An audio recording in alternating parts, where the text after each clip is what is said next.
Bienvenue au petit chalet. Alors quoi de mieux qu'une bonne paire de raquettes pour se déplacer dans la neige. Comme vous pouvez le voir, la neige est tombée. Alors quand on n'a rien, on s'en met plein les pieds. Alors on va fabriquer aujourd'hui une paire de raquettes. Alors pour ça il vous faut une branche de noisetier. Alors si possible, si elle peut être déjà un peu arquée, c'est mieux, sinon c'est pas grave, ça se travaille. Il vous faut de la ficelle. Alors bon, moi je vous conseille de prendre de la sisal, au moins c'est naturel, donc si vous en perdez un peu dans le sol, c'est pas bien grave, parce qu'avec la neige on voit pas trop, mais au moins quand ça fond et tout, ça laisse pas de traces, c'est naturel. Et donc voilà le résultat qu'on va fabriquer, une belle paire de raquettes en bois et en ficelle. Donc voilà, donc on verra le résultat à la fin. Donc pour commencer, il vous faut une bonne branche. Bon là elle est un peu courte celle-là, mais plus longue que ça. Il vous faut à peu près peut-être 2 mètres. Prenez une bonne branche de 2 mètres, on la recoupera après, il n'y a pas de souci. Et donc ensuite on va venir la travailler avec le genou. Donc on va venir l'étirer un peu.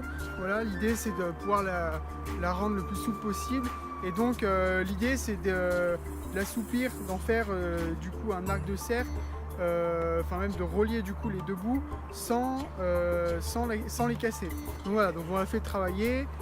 Après, donc dans l'idéal, le mieux c'est que vous pouvez laisser des branches de bois que vous allez utiliser du coup pour les raquettes. Vous pouvez les laisser tremper dans l'eau si vous avez un ruisseau, une petite rivière à côté. Ça va aider à assouplir le bois. Voilà. Donc du coup, vous allez venir travailler sur votre branche jusqu'à arriver à relier les deux bouts. Une fois qu'on a réussi à relier les deux bouts, donc voilà, avec une branche de noisetier bien pliée et un bon nœud histoire de bien maintenir, voilà, on a une forme qui n'est pas forcément hyper régulière, mais bon, c'est pas grave, on cherche pas forcément à faire quelque chose de magnifique. Donc voilà, une fois qu'on en est arrivé là, ce qu'il faut faire très attention, c'est du coup c'est cette partie là qui est en très haute tension entre guillemets, et du coup tous les coups de couteau, tout ça peut vite faire éclater le bois, donc faut faire très attention du coup à cette partie là. Voilà, donc ensuite on va couper deux petits bouts de bois qu'on va pouvoir mettre en fait en travers. Donc, comme on peut voir sur celle-là, on va faire les deux maintiens qui sont là, donc ils vont simplement maintenir du coup notre arc, et du coup aussi consolider du coup au niveau de l'appui quand on marche avec.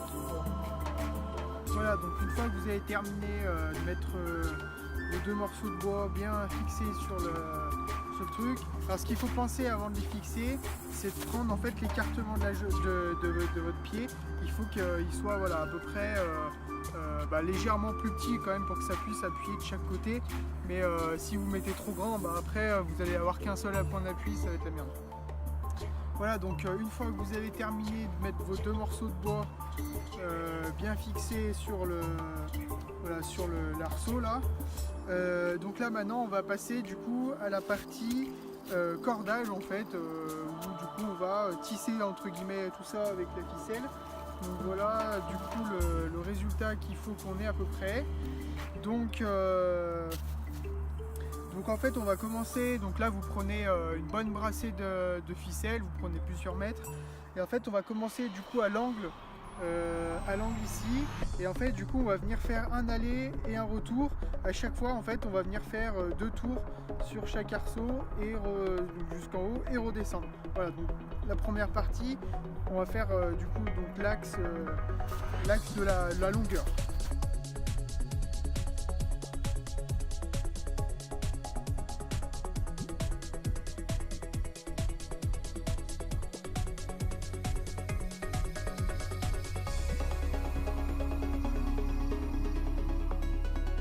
Voilà, donc ensuite une fois qu'on en est là, on va partir du coup de l'arrière de la reliure, et ensuite on va du coup faire une espèce d'étoile sur l'arrière ensuite, et puis après on va continuer en fait le milieu et le haut. Voilà.